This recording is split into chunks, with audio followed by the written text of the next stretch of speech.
Hello बच्चों, कैसे हैं आप? उम्मीद करती हूँ आप बढ़िया और एकदम मज़े में होंगे। तो आइए बच्चों, आपकी पढ़ाई को आगे बढ़ाते हैं और पढ़ते हैं एक व्यंग्यात्मक निबंध जिसका नाम है बीमा एजेंट। बच्चों, इस निबंध को शुरू करने से पहले उसका संक्षिप्त परिचय ले लेते हैं। बच्चों, जीवन बीमा सभी व्यक्तियों के लिए बहुत उपयोगी है। विदेशों में लोग बीमा सुविधा का भरपूर लाभ उठाते हैं। वहाँ मनुष्यों का ही नहीं, मकान और वस्तुओं का भी बीमा होता है। लेकिन हमारे देश में अज्ञानता और लापरवाही के कारण लोग इसके महत्व को नहीं समझते।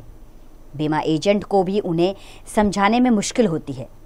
ऐसे ही एक बीमा एजेंट की आप बीती इस निबंध में हास्य व्यंग्यात्मक शैली में दी गई है। तो आइए उसे शुरू करते हैं। उनके पास कार थी, बंगला भी था। सब पार्टियों में बुलाए जाते थे। रईस यानी कि बहुत अमीर। रईस और बड़े आदमी होने के जितने चिन्ह होते हैं सब उनमें थे। वह बीए पास थे, मैं एमए पास था। मैं उनसे भी बढ़कर रईस बन सकता था। उन्होंने बीमा कंपनी की एजेंसी के सब लाभ मुझे समझाए, जिससे मैं इस परिणाम पर पहुंचूं कि मृत्यु के पश्चात का अर्थ होता है उसके बाद,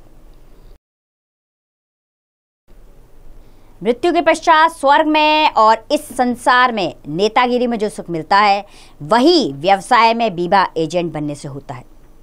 मैं एजेंट बना और 6 महीने के भीतर मैंने अपने नगर में ही 25,000 का बीमा कर लिया था। एक नवीन यानी कि नए,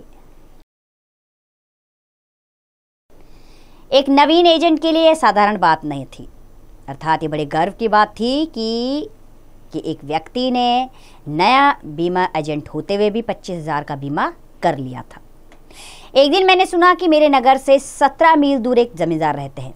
उन्हें अपनी जान का बीमा कराने की बड़ी इच्छा है। बीमा के एजेंट जब सुनते हैं कि कोई जान का बीमा कराने वाला है, तब उनकी वही दशा होती है जो गांधी टोपी देखकर पुलिस की होती है। मैंने सोचा कि ज़्यादा नहीं तो 10,000 का बीमा तो हो ही जाएगा। एक टैक्सी ली, संध्या को 4 बजे घर से निकला। संध्या का अर्थ होता है शाम के समय। हाँ, तो टैक्सी ली और 4 बजे घर से निकला। सड़क के दोनों ओर गड्ढे जल से भरे हुए थे, जैसे साहुओं की तिजोरियाँ।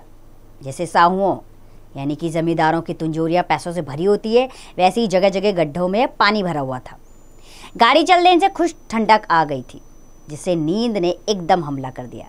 अर्थात उसे नींद आ गई, जैसे कमजोर हृदय पर तुरंत आक्रमण कर बैठती है। अचानक निद्रा भंग हुई। निद्रा का अर्थ होता है नींद। तभी क्या हुआ, अचानक से उसकी नींद भंग हो गई और मैंने देखा कि भारत की बदकिस्मती के समान मोटर गाड़ी खड़ी है।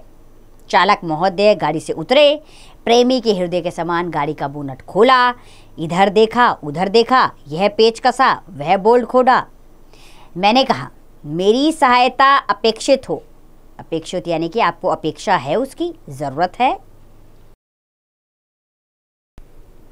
अपेक्षित हो तो कहिए। ड्राइवर ने पुराने सिरके के समान कुछ तीखे मिजाज में कहा, बाबूजी, यह किताब नहीं है कि डिक्शनरी खोलकर जिसका अर्थ चाह लगा लिया। यह है मशीन और स्त्री जिस समय बिगड़ जाती है, सब बुद्धि पेंशन पाए पुलिस कर्मियों के समान बेकाम हो जाती है। बेकाम यानी कि बिना काम के हो जाती है। पौन घंटे के परिश्रम के बाद ड्राइवर ने बड़ी गंभीरता से कहा कि गाड़ी चल नहीं सकती। जैसे डॉक्टर लोग कई 100 रुपयों की औषधियाँ पिलाकर और 2-3 पहाड़ों की सैर कराकर कहते हैं, अब रोगी से यदि कोई वसीयतनामा लिखाना हो तो उसका प्रबंध कर लीजिए। एक और 7 मील जाना शेष रह गया था। दूसरी ओर 10 मील लौटना था। रजनी रानी की सिल में सितारों वाली साड़ी का आंचल फहराने लगा था। अर्थात रात होने लग गई थी। कौशिक यानी उल्लू अपने सम्मेलन की बैठक के लिए शीघ्रता कर रहे थे। अर्थात ऐसा लग रहा था कि घनघोर अंधेरा हो जाएगा, सन्नाटा छा जाएगा और उल्लुओं की आवाज़ सुनाई देने लगेगी, क्योंकि यह समय के बड़े पाबंद होते हैं। श्रद्धालु महोदय वायु सेवन के लिए निकल रहे थे। जैसे पैसों की कमी के समय पुराने मित्रों की याद आती है, वैसे ही कठिनाई के समय ईश्वर भी याद आ जाते हैं। मैंने मन ही मन भगवान का स्मरण किया। स्मरण यानी कि मैंने भगवान को याद किया। प्रार्थना की कि गाड़ी चल जाए। मैंने ड्राइवर से कहा कि एक बार फिर से कोशिश करनी चाहिए, मैं भी ढकेलता हूं। उसने स्टीयरिंग संभाला। मैंने गाड़ी को धकेलना आरंभ किया। भगवान सुदर्शन चक्र भले ही चलाते हों और संसार का शासन सूत्र भी चलाते हों, लेकिन वह मेरी गाड़ी नहीं चला सके। कदाचित उन्हें इसकी शिक्षा नहीं मिली थी, अर्थात बड़े परिश्रम के बाद भी गाड़ी नहीं चली। सोच ही रहा था कि भोर में किसका मुंह देखा था कि ठंडी हवा का झोंका चला, किसी दानी को देखकर जैसे भिखमंगे घिर आते हैं। मैंने असहायावस्था देखकर बादल घिर आए और सिक्कों के जैसे बड़ी बड़ी बूंदें गिरने लगी। रात भर भीगने के सिवाय और कोई चारा नहीं था। चारों तरफ देखा तो सुदूर क्षितिज में एक आलोक दिखाई दिया। क्षितिज होता है जहां हमें धरती और आसमान मिलते हुए नजर आते हैं। तो वहां क्या दिखा? एक आलोक सा दिखा। काली रात में ऐसा जान पड़ा कि सघन केश पाश में सिंदूर की रेखा हो। गाड़ी को जहां का तहां छोड़कर उसी प्रकाश की ओर चले, अर्थात एक जगह प्रकाश दिखाई देने लगा तो गाड़ी वहां छोड़ी और चल दिए उस तरफ। तो बच्चों, अब सोचकर बताइए आपकी गाड़ी को जहां का तहां छोड़कर लेखक किस धर चल दिया? तो बच्चों, गाड़ी को जहां का तहां छोड़कर लेखक सुदूर क्षितिज की ओर चल पड़ा, जहां उसको आलोक यानी कि रोशनी सी दिखाई दी। ये लेखक को नजर आया। फिर क्या था? 1 मील चलने के बाद देखा कि 15-20 कच्चे घरों का एक पूरा है। सबसे पहले एक स्त्री के दर्शन हुए। उसने हमें देखते ही किवाड़ जोर से बंद कर लिए। हम आगे बढ़े। एक वृद्ध बालक को गोद में खिला रहा था। उसने मेरे सूट को देखा और सलाम किया। मैंने पूछा कि यहाँ रात भर ठहरने की जगह मिल जाएगी क्या? उसने कहा, आप रह सकते हैं, लेकिन रात भर कष्ट होगा। आप सामने महतो के घर चले जाइए। हम भीगते हुए जोखन महतो के घर पहुंचे। महतो ने लड़के से अंगीठी जलाकर लाने को कहा और मुझसे पूछताछ करने लगा। मैंने सारा हाल बताया, जैसे कचहरी में बयान देना हो। कचहरी यानी कि अदालत में।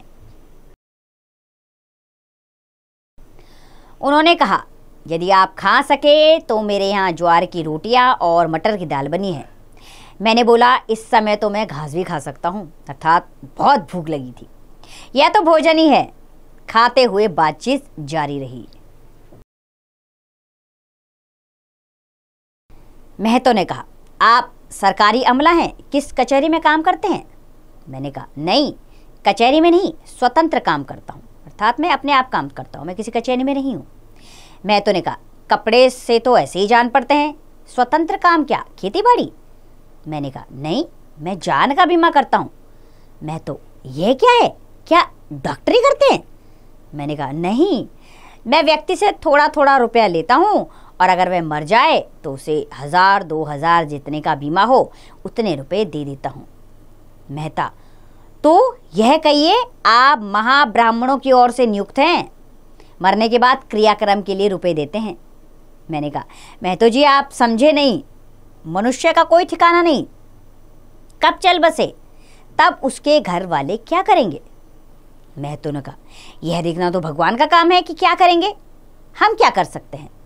मैंने कहा, भगवान तो करेंगे, लेकिन मनुष्य को तो भी सब प्रकार के सजग रहना चाहिए। सजग यानी कि सचेत। मैंने कहा, इंसान का भी तो कोई धर्म है कि उसे भी सचेत रहना चाहिए, सब कुछ भगवान भरोसे तो नहीं छोड़ना चाहिए। महतो ने हैरत और धोखे के मिश्रित भाव चेहरे पे लाते हुए कहा, सहायता करनी है तो कीजिए, फिर उनसे रुपए क्यों लेते हैं? मैंने कहा, यह तो सहायता है और साथ साथ व्यवसाय भी चलता है। मैं तो बोला, व्यवसाय भले ही हो, सहायता नहीं हो सकती। मेरा ही रुपया मुझसे लेकर मुझे को सहायता देते हैं, यह तो मूर्ख बनाना हुआ। मैं समझ गया, लेकिन जाल में फंसने वाला नहीं हूँ। अभी 6 महीने हुए हैं कि एक साधु आया था। उसने कहा था कि 1 नोट का हम 2 नोट बना देंगे। अलगू सुनार के 50 रुपये वह इसी प्रकार ले गया। आप लोग बढ़िया बढ़िया कपड़े पहनकर वेश बनाकर गांव वालों को ठगने चलते हैं। मैंने लाख समझाया, उसने विश्वास नहीं किया। बोला, आपने बता दिया, अब आप कृपया करके यहाँ से जाइए। अच्छा बच्चों, अब सोच कर बताइए कि महतो ने बीमा एजेंट को क्या समझा। तो बच्चों, महतो ने बीमा एजेंट को एक धोखेबाज इंसान समझा। उसे लगा कि ये धोखा देकर लोगों के पैसे हड़प लेता है।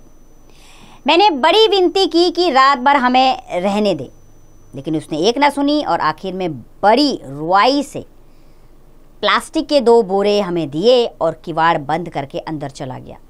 किवाड़ बंद करते समय मुझे ये शब्द सुनाई पड़े, भगवान इनसे रक्षा करना, ये सब शहर से गांव वालों को ठगने आते हैं।